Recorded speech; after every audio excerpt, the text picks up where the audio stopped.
திரைப்படங்களின் உலகத்தில் சில படைப்புகள் நம் மனதை ஆழமாக உலுக்கி நாம் வாழும் வாழ்க்கையைப் பற்றியும் நம்முடைய கொள்கைகளைப் பற்றியும் யோசிக்க வைக்கும்.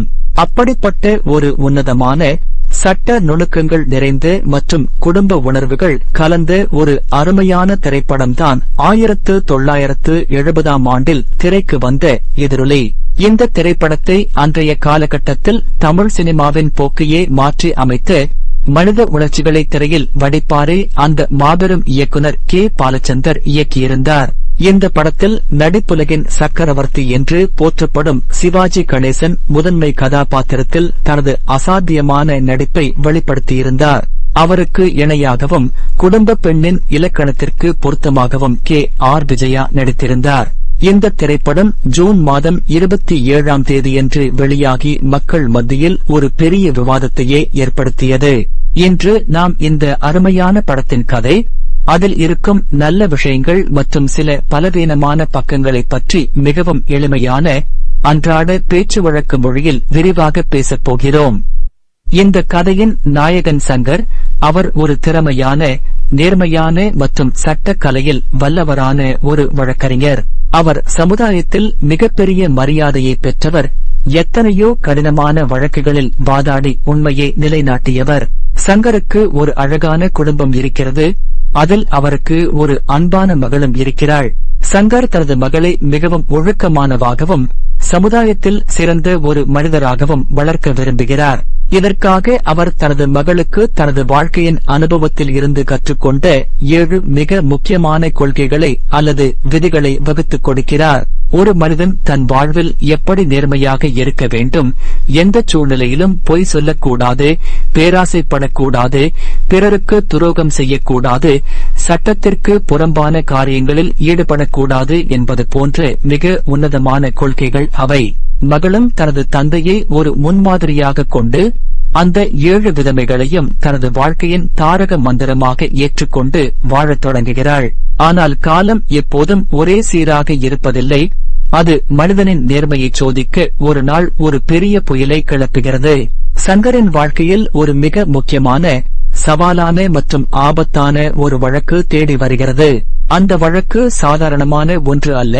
அது பல பெரிய மனிதர்களின் முகத்திரையை கிழிக்கும் ஒரு வழக்காக இருக்கிறது. அந்த வழக்கை கையில் எடுத்த பிறகு சங்கருக்கு பல தரப்பிலிருந்தும் அழுத்தங்களும் மிரட்டல்களும் வரத் தொடங்குகின்றன. ஒரு கட்டத்தில் சூழ்நிலைகள் அவரை நாலாபுறமிருந்தும் நெருக்குகின்றன. தனது குடும்பத்தின் பாதுகாப்பு, தனது கௌரவம் மற்றும் அந்த வழக்கில் வெற்றி பெற வேண்டும் என்ற அதீத பிடிவாதம் ஆகியவை சேர்ந்து சங்கரை ஒரு இக்கட்டான நிலைக்கு தள்ளுகின்றன. அந்த இக்கட்டான சூழ்நிலையில் தான் தன் மகளுக்கு கற்றுக் கொடுத்து அந்த 7 கொள்கைகளையும் அவரை ஒவ்வொரு இடமாக மீற வேண்டிய ஒரு கட்டாயம் ஏற்படுகிறது. முதலில் ஒரு சிறிய பொய்யில் தொடங்கும் இந்த விதிமீறல் அடுத்தடுத்து அவர் கையில் எடுத்த வழக்கின் போக்கையே முற்றிலும் மாற்றிவிடுகிறது. தான் வகுத்த கொள்கைகளை தானே உடைக்கும் போது சங்கரின் மனசாட்சி அவரை உறுத்தத் தொடங்குகிறது. ஆனால் அவரால் அந்த சுழலில் இருந்து எளிதாக வெளியே வர முடியவில்லை. ஒரு தவறை மறைக்க அவர் மேலும் பல தவறுகளை செய்ய வேண்டியதாகிறது. இதன் விளைவாக அவர் வாதாடும் அந்த முக்கியமான வழக்கிலும் மிகப்பெரிய குளறுபடிகள் ஏற்பட்டு அது தோல்வியை நோக்கி நகர்கிறது. அது மட்டுமில்லாமல் இந்த தவறான முடிவுகள் அவருடைய சொந்த குடும்ப வாழ்க்கையிலும் மிகப்பெரிய புயலை கிளப்புகின்றன.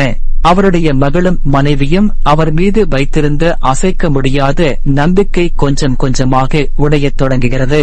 சங்கர் தான் சேர்த்த கௌரவம், பணம், குடும்பத்தின் நிம்மதி என எல்லாவற்றையும் இழந்து ஒரு நரக வேதனையை தனது சொந்த வாழ்க்கையில் அனுபவிக்கிறார்.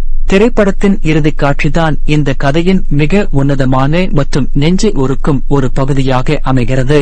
தன் தவறுகளை உணர்ந்து எல்லாவற்றையும் இழந்து தவிக்கும் சங்கரின் முன்னால் அவருடைய மகள் வந்து நிற்கிறாள்.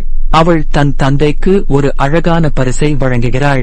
அது என்ன பரிசு என்றால், பல வருடங்களுக்கு முன்பு தனது தந்தை தனக்கு கற்றுக் கொடுத்த அதே 7 கொள்கைகள் அடங்கிய அந்த பட்டியல்தான். தான் எவற்றையெல்லாம் மீறி தனது வாழ்க்கையை தொலைத்தாரோ, அதே கொள்கைகளை தனது மகள் தனக்கு மீண்டும் நினைவூட்டுவதை பார்த்து சங்கர் கண்ணீர் விடுகிறார். தவறு செய்வது மனித இயல்பு என்றாலும் அதை உணர்ந்து மீண்டும் நல்வழிக்கு திரும்புவதே உண்மையான மனிதத்தன்மை என்பதை அவர் புரிந்து கொள்கிறார்.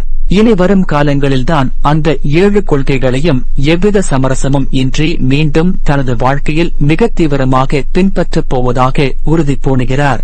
இத்துடன் இந்த திரைப்படம் ஒரு மிகச்சிறந்த பாடம் புகட்டும் கதையாக நிறைவடைகிறது.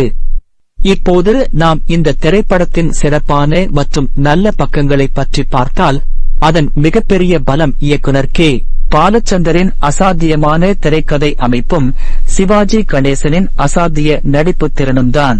ஒரு நேர்மையான வழக்கறிஞர் எப்படி சூழ்நிலை கைதியாக மாறி தனது கொள்கைகளை ஒவ்வொன்றாக இழக்கிறார் என்பதை சிவாஜி கணேசன் தனது முகபாவனைகள் மூலமாகவும் கம்பீரமான குரல் மூலமாகவும் மிக அற்புதமாக காட்டியுள்ளார். குறிப்பாக தன் மகளுக்கு கொடுத்த கொள்கைகளை தானே மீறும்போது ஏற்படும் அந்த மனப்போராட்டத்தையும் குற்ற உணர்ச்சியையும் அவர் திரையில் வெளிப்படுத்திய விதம் பார்ப்பவர்களின் கண்களில் கண்ணீரை வரவழைக்கும். கே. ஆர். விஜயாவும் ஒரு குடும்ப தலைவியாகவும் கணவனின் மாற்றத்தைக் கண்டு தவிக்கும் மனைவியாகவும் தனக்கு கொடுக்கப்பட்ட பாத்திரத்தை மிகவும் நேர்த்தியாகச் செய்துள்ளார். மற்றொரு பெரிய பிளஸ் பாயிண்ட் என்னவென்றால், இந்த படத்தின் மூலக்கதைதான். சமுதாயத்தில் பெரிய மனிதர்களாக வலம் வரும் பலர் எப்படி தங்களின் சுயநலத்திற்காகவும் சூழ்நிலைக்காகவும் தங்களின் கொள்கைகளை மாற்றிக் கொள்கிறார்கள் என்பதை இந்த படம் மிக துணிச்சலாக தோலுரித்துக் காட்டியுள்ளது. படத்தில் வரும் அந்த 7 கொள்கைகளும் வெறும் படத்திற்கான வசனங்கள் மட்டுமல்ல, அது பார்ப்பவர் ஒவ்வொருவரின் அன்றாட வாழ்க்கைக்கும் பொருந்தும் ஒரு மிகச்சிறந்த நீதிநெறியாகும். படத்தின் வசனங்கள் மிகவும் கூர்மையாகவும் சிந்திக்க வைப்பதாகவும் அமைந்திருந்தன. நீதிமன்ற காட்சிகளில் வரும் வாதங்கள் விறுவிறுப்பாகவும் சட்ட நுணுக்கங்களை சாமானிய மக்களும் புரிந்து கொள்ளும் வகையிலும் எளிமையாக எழுதப்பட்டிருந்தன. ஆனால் இவ்வளவு நல்ல விஷயங்கள் இருந்தாலும் இந்த திரைப்படத்தில் சில பலவீனமான பக்கங்களும் இருக்கத்தான் செய்கின்றன. கதையின் போக்கில் சில இடங்கள் மிகவும் மெதுவாக நகர்வது போன்ற ஒரு உணர்வை தருகிறது.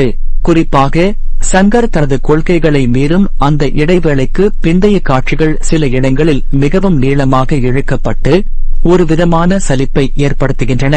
மேலும் சமுதாயத்தில் இவ்வளவு பெரிய வழக்கறிஞராக இருக்கும் ஒரு மனிதர் இவ்வளவு எளிதாக சில சதிகளுக்குள் சிக்கி தனது கொள்கைகளை இழக்கிறார் என்பது தர்க்க ரீதியாக சற்று பலவீனமாக தோன்றுகிறது.